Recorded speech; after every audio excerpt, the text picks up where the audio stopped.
ప్రభు అయిన యేసుక్రీస్తు నామములో మీకు సమాధానం కలుగునుగాక. షలోం. ఈ ఉదయకాల సమయంలో ఒక అద్భుతమైనటువంటి సంతోషకరమైన వర్తమానం మీకు తెలియజేస్తున్నాను.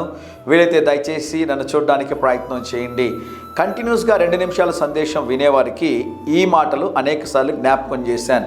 నేను రికార్డ్ చేసి పంపించిన తర్వాత బ్రదరు దీన్ని ఎప్పుడు ప్రొడక్షన్లో పెడతారో, ఎప్పుడు ఏ రోజుకి ఈ వాక్యం వస్తుందో నాకు బ్రదర్కి ఒక అంచనా లేదండి. మేము తయారు చేసుకుంటూ పోతున్నాం, మేము షూట్ చేస్తూ పోతున్నాం, కానీ ఏ రోజుకి ఏ వాక్యం ఎవరికి అవసరమో దేవుడు ఆ సమయానికి వారికి ఈ వాక్యాన్ని అందిస్తున్నారని దేవుని సేవకుడిగా నేను నమ్ముతూ ఉన్నాను. ఈ ఉదయకాల సమయంలో ఒక అద్భుతమైనటువంటి వాగ్దానం దేవుడు ఇస్తూ ఉన్నారు.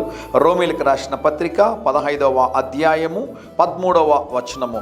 సమస్త ఆనందముతో సమాధానముతో మిమ్మును నింపును గాక. Amen, amen, amen. దేవుడు సమస్త ఆనందముతోనూ సమాధానముతోనూ మిమ్మల్ని నింపబోతున్నాడు. సమాధానం లేకుండా జీవిస్తున్నారా?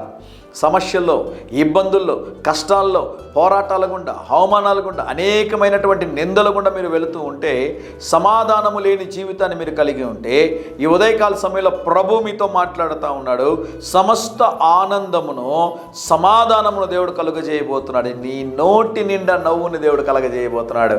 దేవుడి నామానికి స్తోత్రం కలుగునుగాక. ఎవరితోనో దేవుడు మాట్లాడుతున్నాడు అనుకుంటా ఉన్నాను. మీతోనే దేవుడు మాట్లాడుతున్నాడు అని మీరు అనుకుంటూ ఉన్నట్లయితే ఒక్కసారి ఆమెన్ చెప్పండి. మీరున్న ప్రాంతంలో దేవుడు నీ నోటి నిండా నవ్వును కలుగజేయబోతున్నాడు.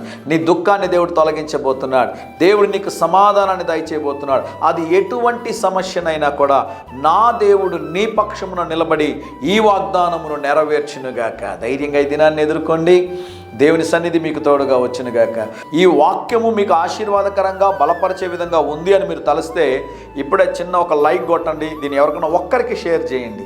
ఎంతవరకు ఈ వాక్యం విన్నటువంటి వారు ఎవరైనా ఉంటే వారికి ఈ ఆశీర్వాదకరమైన సందేశాన్ని జస్ట్ ఫార్వర్డ్ చేయండి. దేవుడు మిమ్మల్ని ఆశీర్వదిస్తాడు. ప్రియ పరలోకపు తండ్రి, ఈ దినం మా ప్రియులు తలపెట్టే కార్యములన్నిటిలో జయమును అనుగ్రహించమని యేసు నామములో ప్రార్థిస్తున్నాము తండ్రి.